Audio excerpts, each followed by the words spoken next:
नसीब मिले या ना मिले ये तो मुकद्दर की बात है, लेकिन हम कोशिश भी ना करें ये गलत बात है। नमस्कार दोस्तों, क्या हाल चाल? आशा करते हैं आप लोग बढ़िया होंगे और स्वागत करती हूँ आपका अपने चैनल बीएस एग्जाम पाठशाला में। आज हम इस वीडियो में रासायनिक अभिक्रिया के चैप्टर में जो भी आपकी एनसीईआरटी बुक में एक्सरसाइज दी गई है उन क्वेश्चनों को हम लोग यहाँ पे सॉल्व करेंगे। और बहुत दिनों से बच्चे कमेंट कर रहे थे कि मैम ये चैप्टर कब समाप्त होगा, तो बच्चों आज वो दिन आ गया है जिसमें हम रासायनिक अभिक्रिया के चैप्टर को समाप्त करेंगे। और कोई भी आपको डाउट जो भी आपको चैप्टर 1 में हो तो आप कमेंट बॉक्स जरूर करेंगे, क्योंकि बच्चों कमेंट बॉक्स आपके लिए होता है, ठीक है। डाउटों का सलूशन हम करेंगे, ठीक है। अभी मजा आएगा ना भिड़ो। यहाँ पर आप लोग देख पा रहे हैं जो आपके प्रश्न अभ्यास दिए गए हैं चैप्टर 1 में, उसमें आप देखेंगे तो पहले जो आपके 3 क्वेश्चन है बच्चों वो आपके विकल्पी हैं। और ये आपके लिए मोस्ट इंपॉर्टेंट है, क्योंकि बोर्ड एग्जाम में पहला ही आपका जो सेक्शन होता है वो बहुविकल्पी से स्टार्ट होता है। और इसमें से 3 क्वेश्चनों में आपका एक क्वेश्चन ऐसा आएगा जो बोर्ड एग्जाम में रखा होगा। तो ठीक है, चलिए आइए इसको सॉल्व करते हैं। यहाँ पर बोर्ड बच्चों बहुत ही ज्यादा छोटा है तो मैं यहाँ पे क्वेश्चन नहीं लिख पा रही हूँ, तो आपको मैं बुक से रीड कर दूंगी, ठीक है। चलिए, जैसा कि बच्चों आप देख पा रहे हैं ये क्लास 10th की एनसीईआरटी बुक है विज्ञान की। और यहाँ पर आप लोगों को जो अभ्यास आपके दिए गए हैं वो किस पेज नंबर पे है, तो पेज नंबर 16 में है। ये पुरानी बुक है, आप देख लीजिए, तो अपना देख लीजिए कि आपका किस पेज नंबर में आपका चैप्टर 1 की एक्सरसाइज दी गई है। तो यहाँ पे जो आपका पहला क्वेश्चन है, कह रहा है कि नीचे दी गई अभिक्रिया के संबंध में कौन सा कथन सत्य है। यहाँ पे आपकी ये वाली अभिक्रिया दी गई है और पूछा गया है कि कौन सा कथन यहाँ पे आपका सत्य है। ऊपर स्क्रीन पे आप लोग क्वेश्चन देख सकते हैं, ठीक है। यहाँ पे कह रहा है कि क्या सीसा जो है वो उपचयित हो रहा है। ये आपका लेड ऑक्साइड है, ठीक है, पीवी यानी लेड, जो आपका शीशे का फॉर्मूला है। फिर कह रहा है सीसा क्या अपचयित हो रहा है। सेकेंड नंबर में कह रहा है कि क्या कार्बन डाइऑक्साइड उपचयित हो रहा है। इसके बाद कार्बन उपचयित हो रहा है। और जो आपका डी नंबर है, कह रहा है लेड ऑक्साइड उपचयित हो रहा है। और नीचे आपके 3 ऑप्शन दिए हैं, A and B, A and C, A B and C और सभी। तो यहाँ पे कौन सा विकल्प सही है, आइए मैं आपको इस अभिक्रिया के माध्यम से समझाती हूँ, ठीक है। आप लोगों ने ऑक्सीकरण, रेडॉक्स अभिक्रिया, उपचयन, ये सारी रिएक्शन आप लोगों ने पढ़ लिया होगा। और कोई बच्चा ऐसा हो जो पहली बार मेरे चैनल पे विजिट कर रहा है, वो एक बार जाकर के प्लेलिस्ट में जाएगा और एनसीईआरटी क्लास 10 प्लेलिस्ट बनी हुई है, उसमें आप देख लीजिए। उसमें मैंने बेहतरीन तरीके से आप लोगों को नोट्स प्रोवाइड किया है और सारी जो आपकी अभिक्रिया है बहुत बेहतरीन तरीके से समझाने का प्रयास किया है। तो जाइए एक बार आप जाकर के वहां पे जरूर से जरूर देख लीजिए। यहाँ पे जो आपका अभिक्रिया है ये आपका लेड ऑक्साइड है, यानी शीशे का है, फॉर्मूला लेड मतलब शीशा, ठीक है। यहाँ पे आपका कार्बन है। तो आप ये बताइए क्या यहाँ से लेड से ऑक्सीजन टूट नहीं रहा है, यानी अलग नहीं हो रहा है। तो ये कौन सी अभिक्रिया कहलाती है जिसमें ऑक्सीजन का ह्रास होगा, तो वो आपकी क्या कहलाएगी, अपचयन अभिक्रिया। क्या कहलाएगी, अपचयन। और क्या यहाँ से कार्बन आपका कार्बन से कार्बन डाइऑक्साइड यानी ऑक्सीजन बढ़ रहा है ना, यानी क्या है, ऑक्सीकरण हो रहा है, यानी उपचयन अभिक्रिया हो रही है। तो क्या यहाँ पे कौन कौन से विकल्प हो गए। पहले नंबर में आपका कौन सा विकल्प था, कह रहा है क्या सीसा उपचयित हो रहा है, सॉरी अपचयित हो रहा है। तो क्या यहाँ से सीसा जो है ऑक्सीजन है, क्या यहाँ से अलग नहीं हो रहा है, यानी आपका जो आपका पीवी है यानी लेड है वो आपका क्या हो गया, अपचयित हो रहा है। लेकिन लास्ट में आप थर्ड नंबर पे देखेंगे तो कार्बन उपचयित हो रहा है, यानी कार्बन से कार्बन डाइऑक्साइड यानी ऑक्सीजन का क्या हो रहा है बच्चों, वृद्धि हो रही है ना। तो ये आपका क्या हो जाएगा, अपचयित। यानी आपका कौन सा विकल्प सही हो जाएगा, सेकेंड, ए एंड सी। तो यहां से आपका कौन सा विकल्प हो जाएगा, सेकेंड नंबर, ए एंड सी। समझ में आ रहा है क्या होता है अपचयन अभिक्रिया, क्या होती है उपचयन अभिक्रिया, जिसमें ऑक्सीजन का क्या होगा, ह्रास होगा यानी कमी होगी, तो वो आपकी कहलाएगी अपचयन अभिक्रिया। और जिसमें ऑक्सीजन की वृद्धि होगी वो आपकी उपचयन अभिक्रिया यानी ऑक्सीडेशन कहलाएगी। फिर इसके बाद सेकेंड नंबर पे आते हैं, आपकी अभिक्रिया यहाँ पे सामने लिखी हुई है, आप देख लीजिए क्या वही अभिक्रिया है जो आपकी बुक में है या दूसरा मैं करा रही हूँ। मैंने पहले ही आपको बता दिया ये पुरानी बुक है बच्चों, ठीक है। चलिए, ज्यादा कुछ चेंज नहीं हुआ है एनसीईआरटी में। कह रहा है क्या जो आपकी ऊपर अभिक्रिया दी गई है, यानी ये जो आपकी अभिक्रिया दी गई है, कह रहा है पहला क्या संयोजन अभिक्रिया है, सेकंड नंबर में कह रहा है द्विविस्थापन अभिक्रिया है। संयोजन मैंने बताया था कि संयोजन मतलब संयोग करना यानी मिलना। फिर इसके बाद द्विविस्थापन अभिक्रिया, क्या यहाँ पे कहीं आपको दिख रहा है कि 2 बार विस्थापन हुआ है? फिर इसके बाद वियोजन अभिक्रिया, क्या यहाँ पे कहीं आयन टूट रहे हैं? नहीं, ऐसा तो कुछ है नहीं है। और लास्ट में आपका बच्चों बच्चा विस्थापन अभिक्रिया। और आप देख पा रहे हैं यहाँ पे आपका क्या लिखा है, Fe2O3, ये आयरन ऑक्साइड है, ये आपका एल्युमिनियम है, और आपका आयरन ऑक्साइड है एल्युमिनियम ऑक्साइड में टूट रहा, यानी जो आपका आयरन है वो किसकी जगह ले लिया, एल्युमिनियम की, यानी अपनी प्लेस छोड़ के दूसरे प्लेस में पहुंच जाना क्या कहलाता है, विस्थापन अभिक्रिया। क्या एक ही बार विस्थापन हुआ है? क्या सिर्फ और सिर्फ आपका आयरन ही एक्सचेंज किया है अपनी प्लेस को, और क्या यहाँ पे एल्युमिनियम चेंज कर रहा है? क्या नहीं ना। अगर ये 2 बार विस्थापन होता तो द्विविस्थापन, एक बार अगर विस्थापन हुआ है तो विस्थापन अभिक्रिया, तो ये अभिक्रिया क्या हो जाएगी, विस्थापन अभिक्रिया। यानी कौन सा ऑप्शन सही हो जाएगा, डी।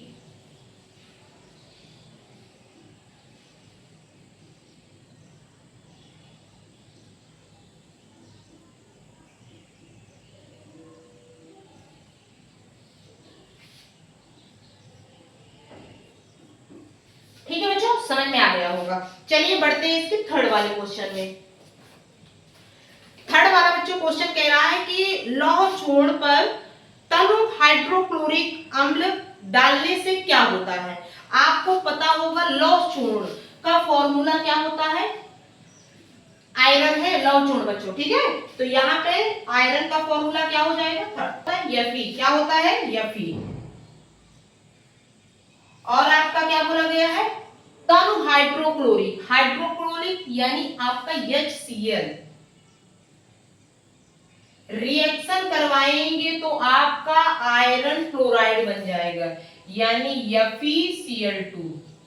और आप ये बताइए, और आपका हाइड्रोजन क्या हो जाएगा अलग। तो आप ये बताइए क्या यहाँ पे आपकी जो रिएक्शन है क्या ये वैलेंस है। तो यहाँ पे आप देखेंगे तो लेफ्ट साइड आपका लेफ्ट साइड में क्लोरीन कितनी है, 1 है, लेकिन यहाँ पे राइट साइड में देखेंगे तो क्लोरीन 2 है। यानी आपको क्या करना पड़ेगा, यहाँ HCl के पहले 2 का गुणा करना पड़ेगा। तो यहाँ से आपका हाइड्रोजन भी नहीं बढ़ गया, तो अब यहाँ पे आप क्या कर देंगे, H2 है ना, यहाँ पे आपका है ना राइट साइड में, तो यहाँ से आपकी अभिक्रिया क्या हो जाएगी, बैलेंस हो जाएगी। ये आपका आयरन है और ये आपका हाइड्रोक्लोरिक।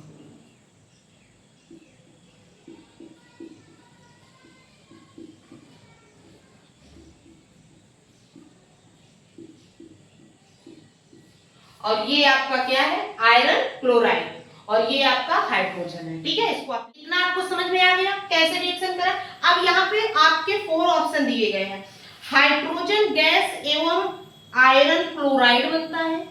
क्या यहाँ पे हाइड्रोजन गैस और आयरन क्लोराइड बन रहा है, क्या ये बात सही नहीं है, तो पहला ऑप्शन आपका सही हो जाएगा।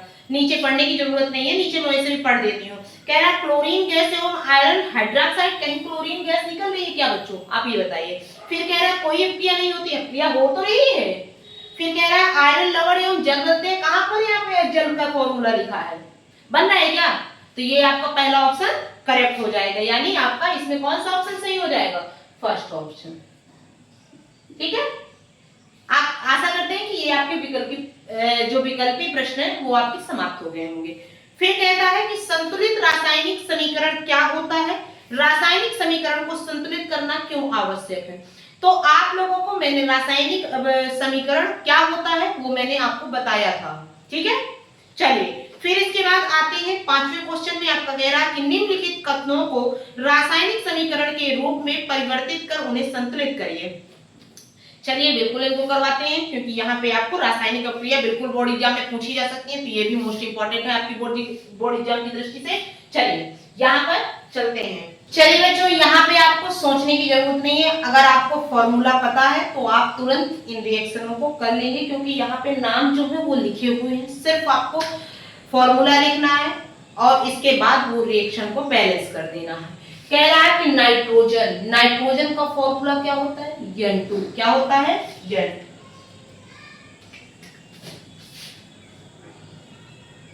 इसके बाद बोला गया हाइड्रोजन, हाइड्रोजन का H2, इनकी रिएक्शन करवाने पर क्या बनता है, अमोनिया। क्या बनता है, NH3। अमोनिया का फॉर्मूला यही होता है।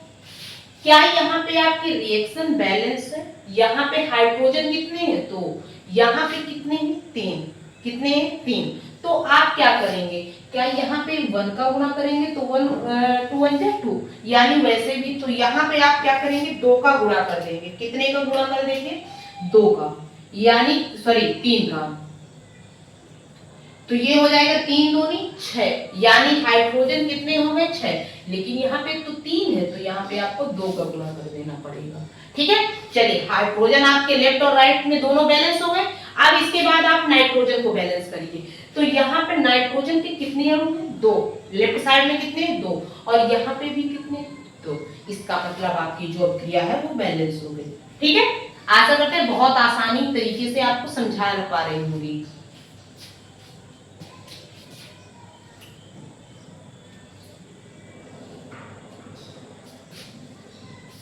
चलिए यहाँ पे कह रहा हाइड्रोजन सल्फाइड की जो आपकी गैस होती है उसकी रिएक्शन करवाना वायु से, यानी ऑक्सीजन से। चलिए यहाँ पर एक, अरे बहुत तेज हवा चल रही है।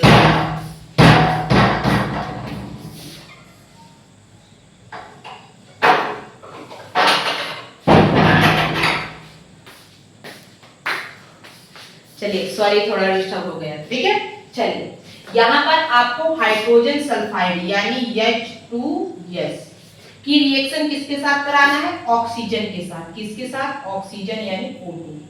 क्या बनता है, जल। जल, पहले जल निकाल दीजिए। ठीक है, H2O। अगर आपको फॉर्मूला पता है तो बच्चों आप क्रिया अच्छे से कर लेंगे। सल्फर डाइऑक्साइड यानी SO2, ये होता है सल्फर डाइऑक्साइड। तो अब बैलेंस करिए, यहाँ पर हाइड्रोजन की कितने अणु, 2 हैं, यहाँ पे कितने, 2 हैं। चलिए यहाँ तक तो सही था। यहाँ पे ऑक्सीजन कितने हैं, 2, लेकिन यहाँ पे कितने हैं, 2 और 1 3। कितने हैं, 3। तो आपका राइट लेफ्ट साइड में कितने हैं, 2, राइट साइड में कितने हैं, 3। तो अब आपको क्या करना पड़ेगा, यहाँ पे आपको 2 का मल्टीप्लाई करना पड़ेगा। क्या करना पड़ेगा, 2 का मल्टीप्लाई करना पड़ेगा।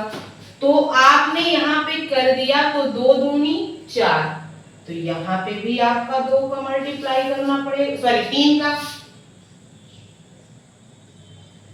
3 दूनी 6, 2 दूनी 4, 4 1 5। अभी आपका ऑक्सीजन बैलेंस नहीं हुआ है।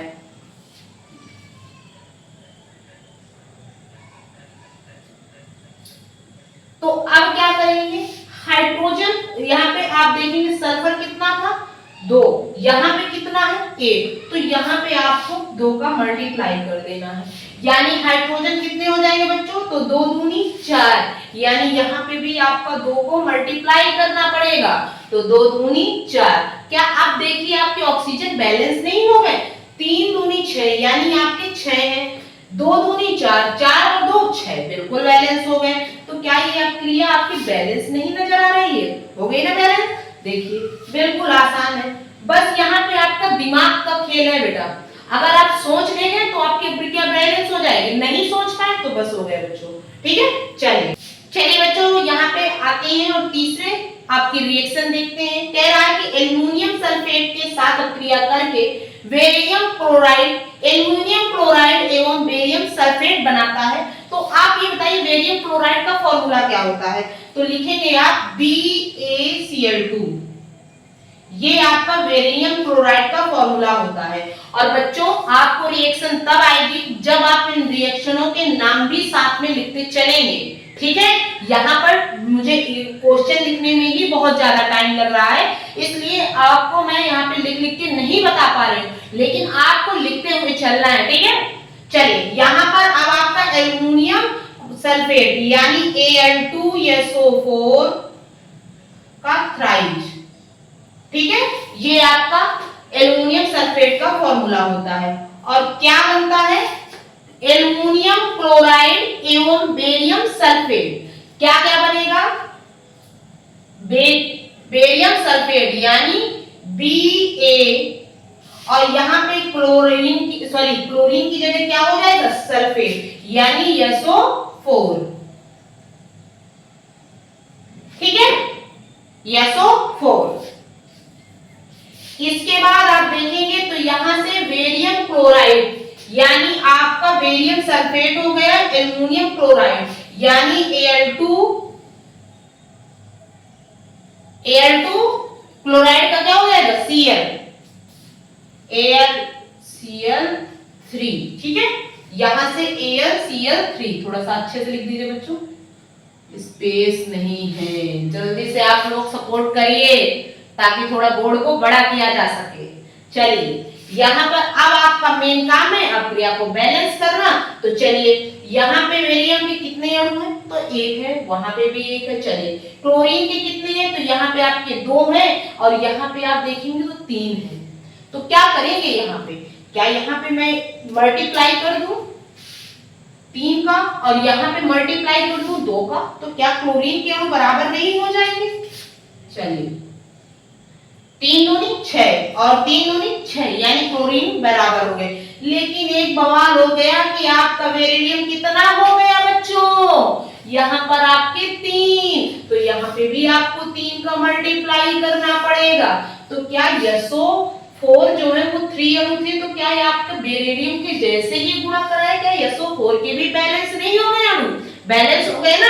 तो चलिए, और एल्युमिनियम कितना था, इधर 2 है उधर 2 है, अब क्रिया आपकी बैलेंस हो गई। ठीक है, चलिए तो यहाँ पे आपकी क्रिया बैलेंस हो गई, आपको पता नहीं चलेगा और अब क्रिया आपकी बैलेंस हो जाएगी बस अगर आपको एलिमेंट्स के नाम पता है और उनके फॉर्मूले पता है। यहाँ पे नाम दिया है, बस आपको फॉर्मूला लिख करके अब क्रिया को बैलेंस करना है। ठीक है, चलिए आते हैं पोटेशियम धातु का जल के साथ क्रिया करवाना है।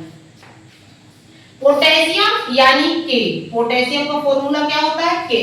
मेरे मार्कर ही नहीं चल रहा है बच्चों, बस किसी तरह से चल रहा है। ठीक है बच्चों, तो यहाँ पे पोटेशियम का के, जल का H2O, क्या बन रहा है, पोटेशियम हाइड्रोक्साइड यानी KOH, पोटेशियम हाइड्रोक्साइड, और क्या बन रहा है, हाइड्रोजन गैस यानी H2O। इतना काम है, बस अगर आपको एलिमेंट्स के नाम पता है, नाम लिख लेंगे तो आप आसानी से कर लेंगे।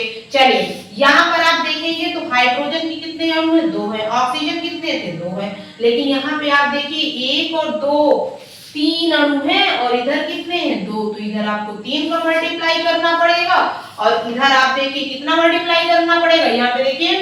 तो आपको बताइए क्या यहाँ पे हाइड्रोजन आपके 3 दूनी 6 है, यहाँ पे आपके 2 है, तो क्या यहाँ पे 2 का मल्टीप्लाई कर दूं तो आपके हाइड्रोजन 2 नहीं बन जाएंगे। फिर आपके ऑक्सीजन कितने हो जाएंगे, 3 और 2 यानी आपके ऑक्सीजन कितने हो जाएंगे, 3। तो यहाँ पे आपको मल्टीप्लाई कितने का करना पड़ेगा बच्चा, कितने का, 3 का। अब करिए तो 3 आपके अणु हो जाएंगे हाइड्रोजन के, 3 और 2 5 और यहाँ पे 3 दूनी 6। ठीक है, तो यहाँ पे आपको कितने का मल्टीप्लाई करना पड़ेगा, 2 का। बाद में बैलेंस करेंगे, अभी 2 का मल्टीप्लाई करते हैं। ठीक है, तो यहाँ पे 3 दूनी 6, फिर 2 दूनी 4, कितने हो जाएंगे, 4। फिर इसके बाद आप देखेंगे तो यहाँ पे आपका ऑक्सीजन कितना बढ़ गया, यहाँ पे आपके 3 बढ़ गए हैं, यहाँ पे आपका 1 ही है। तो क्या करेंगे आप बताइए, तो यहाँ आप 3 न करके कितना करें, 2, कितना, 2। बस आप सोचेंगे जैसे मैं यहाँ सोच रही हूँ बच्चों, वैसे ही आपको सोचना है। ठीक है, यहाँ पे कोई मंत्र नहीं पढ़ रहा है कि बस आ जा रहा है, आपको दिमाग लगाना है। तो चलिए 2 दूनी 4 यानी ऑक्सीजन कितने, सॉरी हाइड्रोजन कितने हो गए, 4, यहाँ पे 2 और 2 यानी हाइड्रोजन बैलेंस हो गए। अब आते हैं ऑक्सीजन, तो यहाँ ऑक्सीजन 2 है, यहाँ ऑक्सीजन 2 है। ठीक है, पोटेशियम कितना है, 2, तो यहाँ पे बस 2 का मल्टीप्लाई कर दीजिए, आपकी क्रिया बैलेंस हो गई और आपको पता भी नहीं चला। ये होता है बच्चों। ठीक है, चलिए बच्चों आते हैं क्वेश्चन नंबर 6 में, और आपका ये जो क्वेश्चन है मोस्ट इंपॉर्टेंट है बोर्ड एग्जाम की दृष्टि से, क्योंकि क्रिया बैलेंस करने को आपको हर बार बोर्ड एग्जाम में मिलती है। ठीक है, यहाँ पर आपका दिमाग जितना जल्दी सोच पाएगा उतनी जल्दी आपकी अभिक्रिया बैलेंस हो जाएगी। मैंने आपको सीधा सा तरीका बताया है कि आपको देख लेना है कि आपके जो आपके एलिमेंट्स हैं वो लेफ्ट में कितने हैं, राइट में कितने हैं। यहाँ पे अगर आप हाइड्रोजन देखेंगे यानी ये आपका हाइड्रोजन यहाँ पे कितने हैं, तो ये 2 आपके यहाँ पर है, 1 आपका यहाँ है, यानी आप देखेंगे तो लेफ्ट साइड में कितने हैं 3। अगर आप राइट साइड में देखेंगे तो यहाँ पे ऑक्सीजन कितने हैं 2। तो आपको कुछ नहीं करना है, सिर्फ आपको क्या करना है, मल्टीप्लाई कर देना है यहाँ पे बिना सोचे 2 का, ठीक है। और इसके बाद आपको कुछ नहीं करना, क्या हो गया 2 और 2 4 हो गए, ठीक है। यहाँ पे कितना 2 है, तो आप क्या करेंगे यहाँ पे भी आपको 2 का मल्टीप्लाई करना पड़ेगा, तब आपकी जाके अभिक्रिया बैलेंस होगी। बिना सोचे आपको कर देना है। फिर आप देखेंगे तो यहाँ पे दूसरे एलिमेंट में आएंगे तो नाइट्रोजन आपका कितना है 2, इधर देखेंगे तो कितना है 2 यानी 2, ठीक है।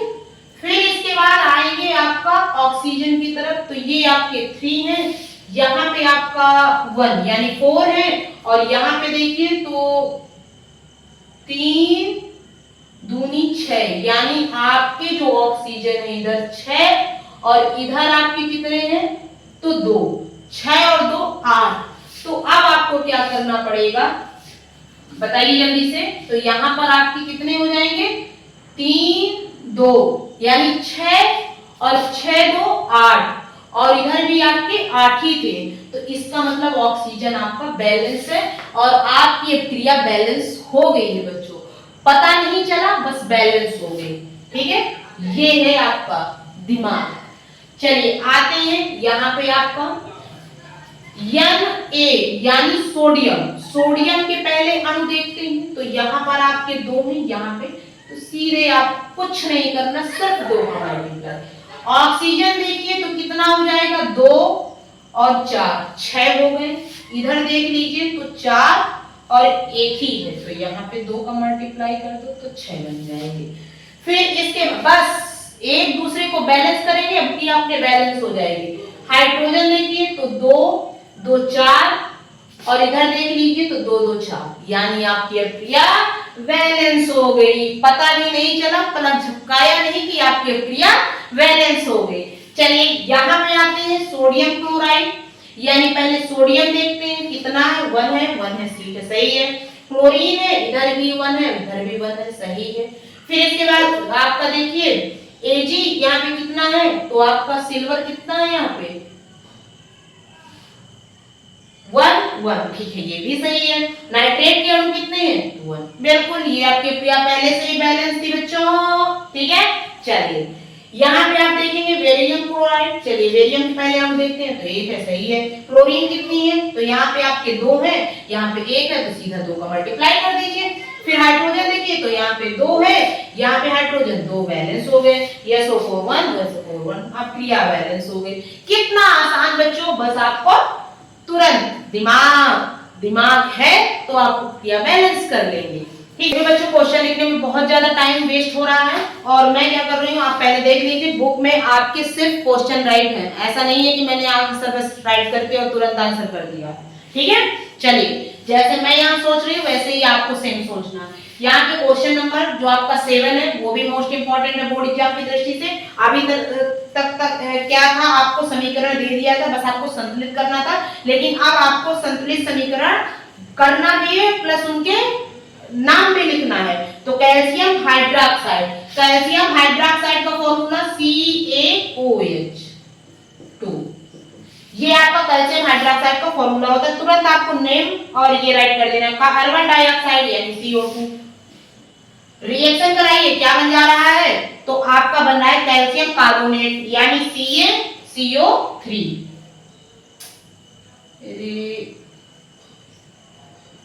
ठीक है CaCO3। इसके बाद क्या बन रहा है, जल यानी H2O। अब आपको अभिक्रिया बैलेंस कर देना, कैल्शियम कितना है 1 है 1, ठीक है सही। हाइड्रोक्साइड यानी O कितने हैं तो यहाँ पे आप देखेंगे तो यहाँ पे हाइड्रोक्साइड के कितने अणु हैं, तो आप देखेंगे तो ऑक्सीजन 2 के बाद 4, यहाँ पे कितने हैं तो 3 और 1 4, बिल्कुल आपका ऑक्सीजन भी बैलेंस है। फिर हाइड्रोजन देखेंगे तो 2 और 2, इसके बाद आपका हाइड्रोजन 2, ठीक है, हाइड्रोजन भी बैलेंस है। कार्बन देखिए तो यहाँ पे 1 और 1, ठीक है, बैलेंस है, अब ये आपकी पहले से ही बैलेंस है। फिर इसके बाद बी नंबर में आइए, कह रहा है कि जिंक यानी जड़ियम की रिएक्शन करवाना है सिल्वर नाइट्रेट यानी AgNO3, करा दीजिए। तो क्या बन रहा है, जिंक नाइट्रेट यानी ZnNO3। जैसा कह रहा है सेम बस वैसे राइट करते जाइए, और ये आपको फॉर्मूले आपको तब लर्न होंगे जब आप लिख के बार बार उनकी प्रैक्टिस करेंगे। और सिल्वर यानी Ag, ठीक है, चलिए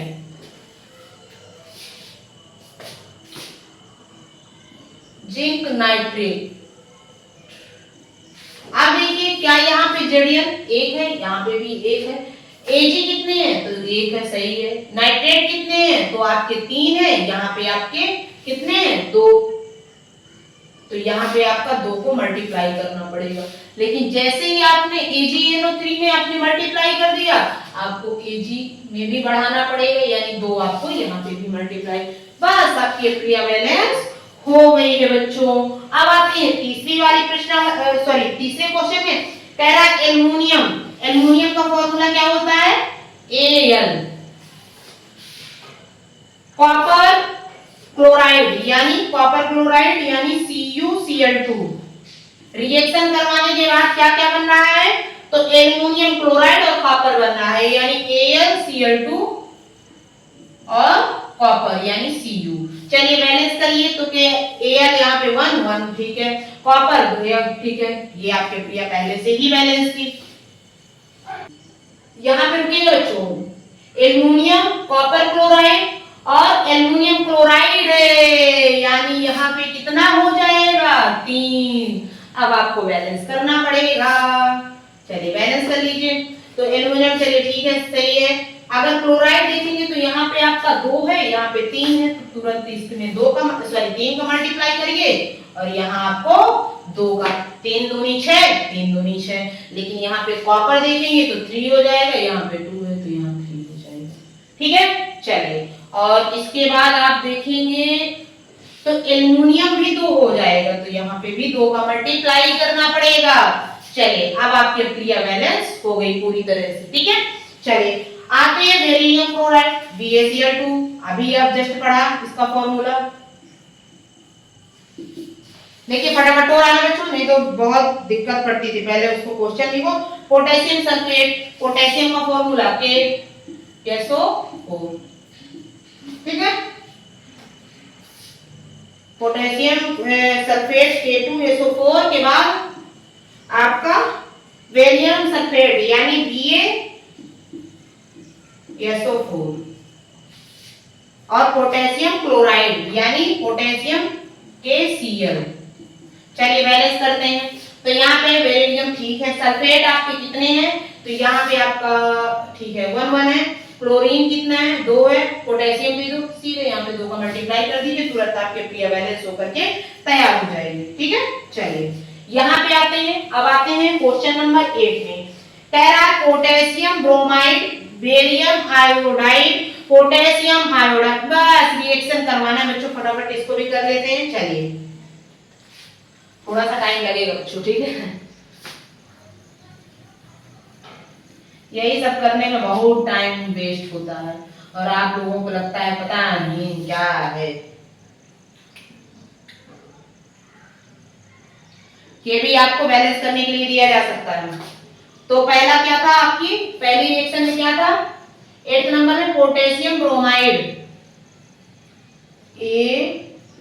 पोटेशियम ब्रोमाइड रिएक्शन किसके साथ करवाना है बेरियम आयोडाइड, यानी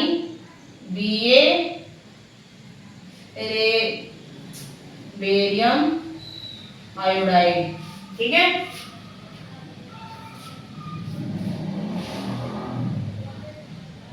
पोटेशियम आयोडाइड, क्या बन रहा है, पोटेशियम आयोडाइड यानी Ki प्लस क्या बन रहा है, बेरियम ब्रोमाइड यानी BaBr। देखिए चलिए इसमें क्वेश्चन में लिखा है क्या, निम्न अभिक्रिया को संतुलित करके समीकरण लिखिए, बनाना है बच्चों, बैलेंस भी करना पड़ेगा। BaBr2 पहले देखते हैं क्या ये फॉर्मूला सही लिखा है, BaBr2 पहली बात तो ये गलत लिखा है। फिर इसके बाद क्या यहाँ पे ब्रोमीन आपके 2 हो गए, यहाँ पे 2 है तो यहाँ पे 2 का मल्टीप्लाई करना पड़ेगा। फिर इसके बाद आप क्या करेंगे, यहाँ पर आपका ब्रोमीन 2 है, ठीक है चलिए ठीक है। यहाँ आपके आयोडीन है, कितने हैं 2, पोटेशियम 2 तो यहाँ पे भी 2 का मल्टीप्लाई करना पड़ेगा। फिर इसके बाद अगर इसको बैलेंस करेंगे तो यहाँ पे आप बच्चों देखिए तो यहाँ पर आपका क्या बैलेंस हो जाएगा, चलिए यहाँ पे आप देखेंगे तो यहाँ पे आपका आयोडीन भी बढ़ गया यानी 2 का मल्टीप्लाई आपको यहाँ भी करना पड़ेगा, तो यहाँ पे भी आपको 2 बढ़ाना पड़ेगा यानी क्या हो जाएगा आपका, कुछ तो गड़बड़ बच्चों, ये आपका बैलेंस नहीं हो रहा है। बेरिलियम आयोडाइड की जगह अगर बेरिलियम क्लोराइड हो जाएगा बच्चों तो वहां पे BaCl2 हो जाएगा और आपका BaCl2 तुरंत आपका बैलेंस हो, जैसे यहाँ पे आपका Cl2 हो जाएगा बेरिलियम क्लोराइड तो आपका तुरंत रिएक्शन बैलेंस हो जाएगी, यानी आपका वहां पे गलत लिखा है बच्चों, ठीक है। अगर पोटेशियम तो अब यहाँ पे 2 का मल्टीप्लाई करिए, ठीक है, यहाँ पे अब आपका क्या हो जाएगा KCl, ठीक है, तो यहाँ पे देखेंगे ठीक है ये 2 अब बैलेंस हो गया बच्चों, देखिए यानी यही आपका वहां पे बेरिलियम आयोडाइड के जगह क्लोराइड लिखेंगे, नहीं आपको बेरिलियम आयोडाइड में घर पर अगर होगा बच्चों, अन्यथा मैं बता रही हूँ अगर होगा तो वहां पे आपको I2 लिखना पड़ेगा, जैसे यहाँ पे Cl2 लिखा हुआ है, ठीक है।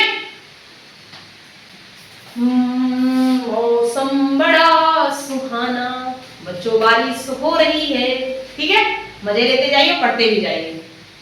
आइए आपका दूसरा क्या है, जिंक कार्बोनेट की रिएक्शन करवाना है तो बनेगा आपका जिंक ऑक्साइड और कार्बन डाइऑक्साइड। नहीं समझ में आ रहा है तो आप क्या करेंगे, बी नंबर में जिंक कार्बोनेट Zn, जिंक क्या है, जिंक कार्बोनेट यानी ZnCO3 रिएक्शन करवाने पर ये क्या बन रहा है, टूटने पर जिंक ऑक्साइड यानी ZnO, कार्बन डाइऑक्साइड यानी CO2,